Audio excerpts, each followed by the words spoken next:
Hello दोस्तों, dictation start होगी 3 second बाद। स्टार्ट।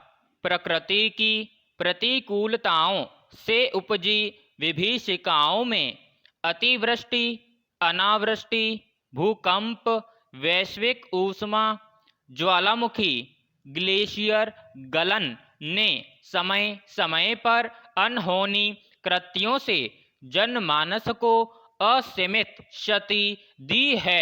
वहीं नदियों के जल स्रोत में निरंतर हो रहे क्षरण एक ज्वलंत समस्या के रूप में दिख रही है। विराम। इस क्षेत्र के विशेषज्ञों का शोध पत्र साक्षी है कि विगत 12 से 16 वर्षों में देश की करीब 4000 से अधिक नदियां सूख चुकी हैं। विराम। इसके परिणाम स्वरूप देश के विभिन्न कोने में पेयजल की गंभीर समस्या उत्पन्न हो चुकी है और भूतल का स्तर बहुत ही तेजी से नीचे जा रहा है। विराम पैराग्राफ। दरअसल अपना देश भूजल का सबसे बड़ा ग्राहक है, क्योंकि यहाँ की अधिकतर जनसंख्या भूजल पर ही आश्रित है। विराम।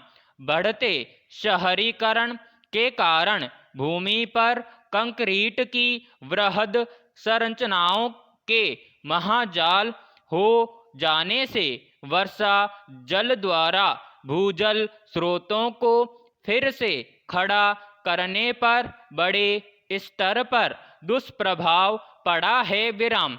नतीजतन भूजल स्तर का क्षरण होता गया। विराम।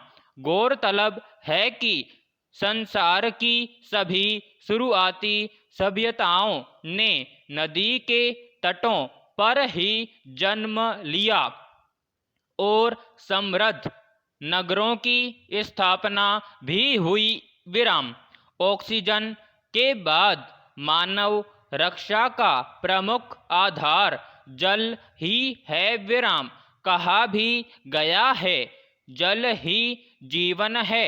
जिसके संचयन की जितनी भी व्यवहारिक खोज और योजना सरकार और अन्य स्रोतों से प्रस्तुत की गई हैं, उसे कार्यान्वित करने से ही जलापूर्ति की सभ्यता को बचाया जा सकता है। विराम।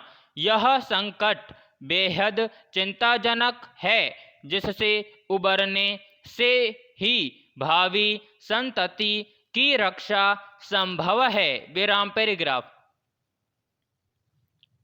व्यावसायिकता कभी भी साहित्य की मुख्य धारा नहीं बन पाई थी। विराम। साहित्य में मूल्यवान वही माना गया जो मानवीय मूल्यों के साथ चले। विराम। लेकिन 20वीं सदी के अंत में सोवियत रूस के विघटन के बाद मजबूत बाजार आधुनिक मूल्यों के तौर पर मुठभेड़ कर रहा है। विराम।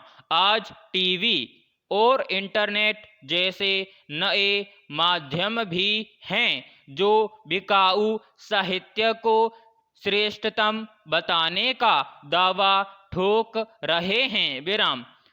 जो भी बिके, चाहे जैसे बिके, की भावना को थोपा जा रहा है, चाहे उसके अंदर कोई सामाजिक, राजनीतिक, मानवीय मूल्य न हो। विराम।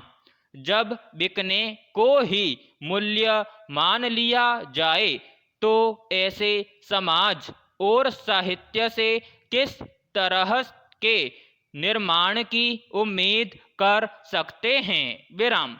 बाजार में अपनी शुल्क सूची लगाए खड़े कवि नहीं चाहते हैं कि समाज के अंदर आर्थिक, राजनीतिक, लैंगिक विषमताओं को चिह्नित कर संवेदनशील साहित्य रचा जाए, विराम। इनका मकसद सिर्फ अपने माल को बेचना है, विराम। ये कभी राम तो कभी राष्ट्र के नाम पर भुजाएं फड़कवाना चाहते हैं, विराम। ये राष्ट्रवाद को सिर्फ सैन्य राष्ट्रवाद से जोड़कर उसे भी बेचना शुरू कर देते हैं, विराम। राष्ट्र और जातीयता को लेकर रविंद्रनाथ ठाकुर से लेकर प्रेमचंद को हाशिए पर करना चाहते हैं, विराम। इससे पहले मंच के जो धाकड़ कवि हमारे यहाँ रहे हैं वे साहित्य में जरा भी कमजोर नहीं थे, विराम। निराला से लेकर शिवमंगल सिंह सुमन तक संवेदना के साहित्यकार रहे हैं, विराम। लेकिन आज साहित्य का स्तर गिरा कर मंच को कीमती बनाया जा रहा है, विराम समाप्त।